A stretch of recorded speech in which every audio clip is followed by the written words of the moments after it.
إلى موضوع آخر. الشخير يحدث نتيجة تضيق في المجاري التنفسية العليا، لكن أنواعه تتعدد، بعضها يحتاج إلى رعاية طبية عاجلة. كل هذا سنتعرف عليه في فقرة المستشار الطبي.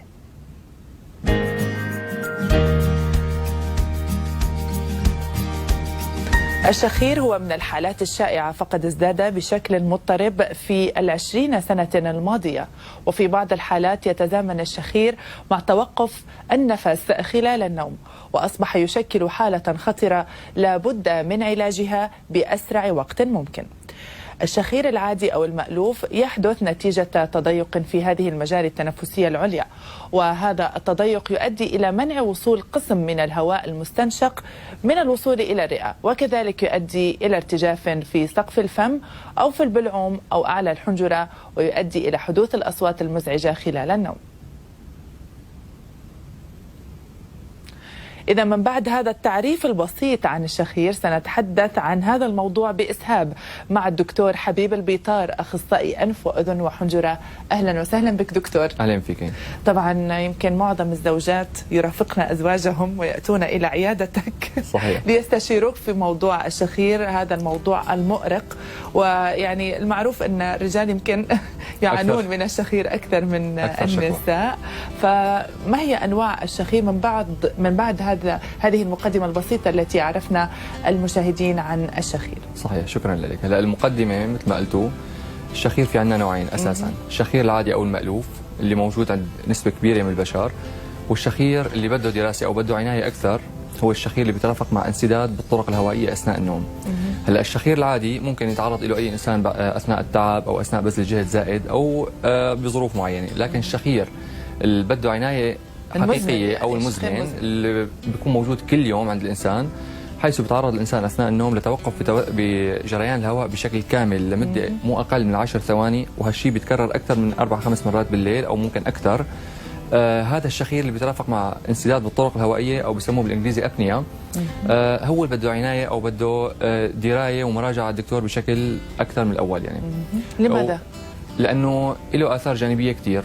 أبسط شيء إنه وقت اللي عم يكون في عنا ضعف بجريان الهواء أو ضعف بكمية الأكسجين الواصلة على الرئتين بشكل عام، الشيء هذا بده يتم معاوضته أو تعويضه عن طريق عضلة القلب. عضلة القلب هي عضلة موجودة بالجسم، رح تعمل بجهد أكبر بكثير من الجهد العادي لتوصل بنفس كمية الأكسجين قدر المستطاع على الأنسجة الموجودة بالجسم بشكل عام.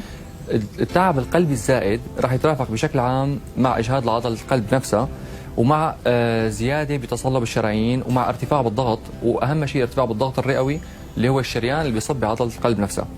ارتفاع بالضغط عموما هذا له بقى مشاكل كثير كثير كثير مزمنة، ومنها السكتات الدماغية أو السكتات القلبية، وهي طبعا مشاكل كارثية بشكل عام. يعني إذن هذه هي مضاعفات الشخير، هل هناك مضاعفات أخرى ولا؟ أكيد. هلا الإنسان اللي بيشخر خلال الليل على الأغلب ما عم ياخذ كمية كافية من الأكسجين خلال الليل. تمام. فهو ثاني يوم الصبح اول شيء راح يقوم من النوم هو نعسان، او هو حاسس حاله مرهق او تعبان، او ما اخذ القسط الكافي من النوم.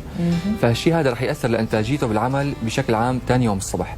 وهذا الشيء كمان بيترافق مع ضعف بالتركيز او ضعف بالانتباه او حتى ضعف او تشوش بالذاكره. هالانسان هذا يعني ما راح يكون بكامل وعيه اللي لازم يكون له لو ما في شخير او ما في ضعف في جريان الهواء بشكل عام. عند الاطفال بنلاحظ انه الطفل في عنده ضعف بالانتباه او تشتت بالافكار بشكل عام خلال الدروس او خلال المدرسه بشكل عام. كمان في عندنا موضوع مهم كثير اللي هو حوادث السير، لانه اذا السائق عنده شخير او كذا، او بشكل عام الناس اللي على الطرقات عندها شخير، هالشيء هذا اكيد رح يرفع من موضوع حوادث السير بشكل عام. هو نسبه مهمه، يعني 20% من حوادث السير بتكون نتيجه النوم او الارهاق الزائد او ضعف النوم بالليله اللي قبل او سابقا للحادث. يعني ببساطه يعني الشخير يشكل خطر على حياه من يعانون منه. اكيد.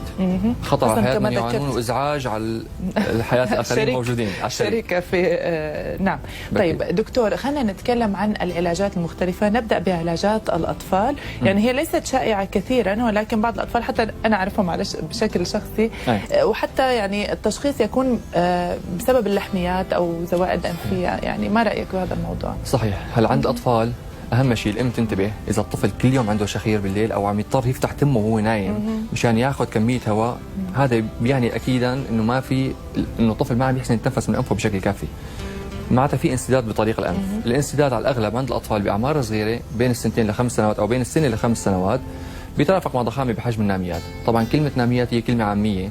عند الاطفال هي المعنى فيها الناميات الموجوده بالبلعوم بخلف الانف، عند الكبار الناميات بتكون ضمن الانف. فعند الطفل وقت الطفل في عنده ضخامه بالناميات، هذا الشيء اكيد رح ياثر لنمو الطفل بشكل عام ولاستجابه الطفل على الحياه بشكل عام ولانتاج الطفل بالمدرسه بشكل عام. فهذا موضوع مهم، الام المفروض تراجع الدكتور مشان يتشخص وتتقيم الحاله اذا هو السبب هو ضخامه ناميات ام في التهاب بالجيوب الانفيه او مفرزات انفيه قيحيه زائده. يعني ممكن يكون هيك او هيك، وبناء على كل سبب بنلاقي العلاج المناسب بشكل عام. نعم. طب دكتور، قبل ان نتحدث عن العلاج بالنسبه للبالغين، ما هي علاقه السمنه بالشخير؟ صحيح. هلا السمنه لها علاقه كثير هامه بالشخير. اول شيء الانسان موضوع السمنه هو موضوع نسبي، يعني بيترافق مع الطول او بيختلف حسب طول الانسان. الطويل اكيد معدل الوزن اللي له بده يكون مختلف عن الاقصر طولا. وفي عندنا شيء اسمه مشعل كتله الجسم او البي ام اي، اللي هي لازم تكون اذا كانت اكثر من 27% او 27 كيلوغرام. هذا الشيء بيترافق مع مشاكل بالطرق التنفسيه بشكل عام. كمان في موضوع السمنه بحد ذاته فينا نقيس بشكل عام محيط العنق، اللي هو اذا كان اكثر من 17 عند الرجال 17 انش او اكثر من 15 انش عند الاناث، هذا الشيء بيترافق مع شخير. السمنه بشكل عام بتؤدي لتراكم الشحوم بالجسم كله، لكن احد اهم الاماكن اللي بيتراكم فيها الشحم هي جدران البلعوم الخلفيه. هي اللي بتؤدي لتضيق بالبلعوم ولضعف كميه الهواء النازله على الرئتين، واللي بيترافق اكيد مع الشخير او الضغط السلبي اللي بيترافق مع الشخير. واهم شيء او من اهم الامور بعلاجات الشخير انه الانسان ينزل وزنه او يتبع دايت او حميه معينه مشان الوزن ينزل. بهالحاله بتصفي العلاج اسهل، زائد انه الشحوم الموجوده بالبلعوم كلها بتذوب اكثر وبتخلي المجال يفتح اكثر، وبتكون النتائج المعالجه بغض النظر شو هي المعالجه بتكون نتائج افضل اكيد. يعني وهذا الشيء بيترافق انه بيتطلب تعاون المريض او وعي لهالموضوع هذا ولمشاكل الشخير او لمضاعفات الشخير مشان يكون عنده الاراده يتغلب على الموضوع بشكل عام. طب ما هو الفحص الذي يجب ان يقوم به الطبيب على هذا المريض الذي يعاني من الشخير؟ وهل يكون يعني على مده معينه ولا فقط من زياره واحده يستطيع الطبيب ان يعني يحدد ما هو العلاج المطلوب؟ اوكي. هلا الفحص اول شيء هو الفحص العادي بالاذن الانف والحنجره اللي هو فحص الانف. اذا في مشاكل بالانف، انحرافات بالحاجز الانفي او اذا ضخامات باللحميات او كذا، وفحص البلعوم وفحص الجدر البلعوم وفحص شراع الحنك او اللهات الموجوده بالبلعوم واللوزات بشكل عام. هذا الفحص العادي. لكن في فحص اكثر احترافا لموضوع الشخير هو دراسه النوم المتعدد بالعربي اسمها او البوليسومنوغرافي بالانجليزي. هي عباره عن وقت اللي بينام الانسان، هي عباره عن مثل يونت او مجموعه او جهاز بينوصل على الانسان بيعطينا قياس دقيق لكميه الهواء الواصل على الجسم، كميه الاكسجين بالدم، ذبذبات المخ او نشاط الانسان الدماغي خلال النوم.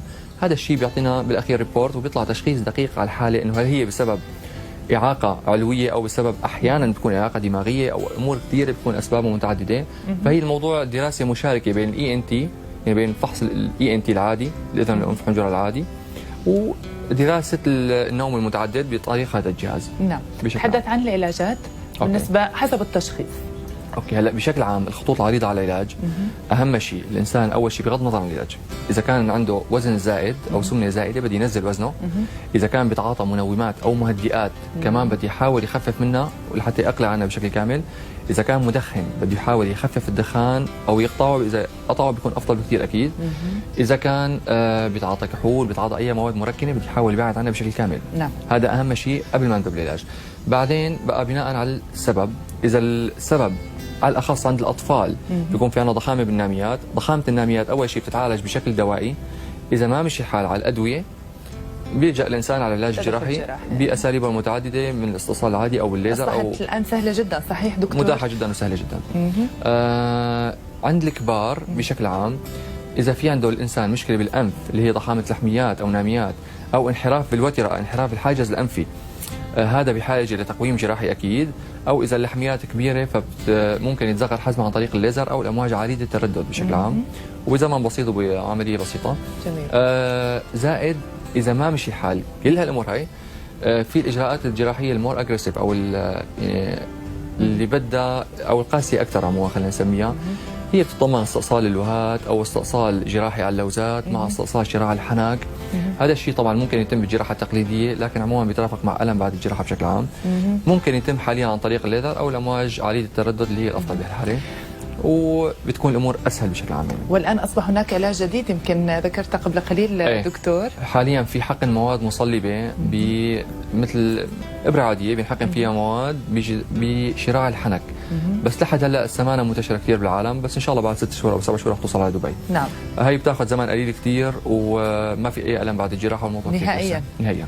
جميل جدا. يعني التطور الطبي طبعا دائما يفاجئنا بهذه العلاجات التي كانت في السابق يمكن علاجات مؤلمه صحيح. طويل، واضافه للمسكنات الكثيره التي يضطر ان ياخذها المريض، الان اصبحت في دقائق متناول اليد فعلا دقائق. من خلال زيارة الطبيب يستطيع الإنسان أن يتخلص من هذا الشيء وبدون ألم، بدون آثار جانبية. سؤال أخير دكتور، هل هناك ارتباط بين الشخير وارتفاع ضغط الدم؟ أكيد. هلا الشخير مثل ما قلت لك بيرتبط بارتفاع ضغط الدم بشكل مباشر نتيجة إجهاد القلب. القلب اللي راح يتعب كثير ليوصل الأكسجين على المستوى المطلوب بالجسم.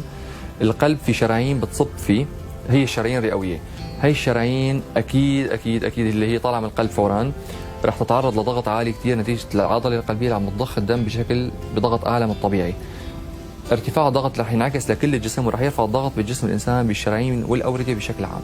نعم. اكيد يعني هذا موضوع مفروغ منه، وهذا بس ما رح يظهر بيوم وليله، هذا رح يظهر لمدى طويل بجوز على 15 او 20 سنه. على الاغلب بيصير نتيجه اهمال الانسان للعلاج او اهمال المتابعه بالعلاج. اذا كل من يتابعنا ومن يعاني من الشخير يجب عدم إهمال هذا الموضوع. صحيح. بالعكس المسارعة إلى الطبيب الذي يستطيع أن يجد حلا. يعني صحيح. في كثير أشخاص يعتقدون أنه لا يوجد حل للشخير، ولكن لا الحل الحمد لله في موجود الحمد لله مع التطور الطبي. شكرا على وجودك معنا دكتور حبيب البيطار، أخصائي أنف وأذن وحنجرة.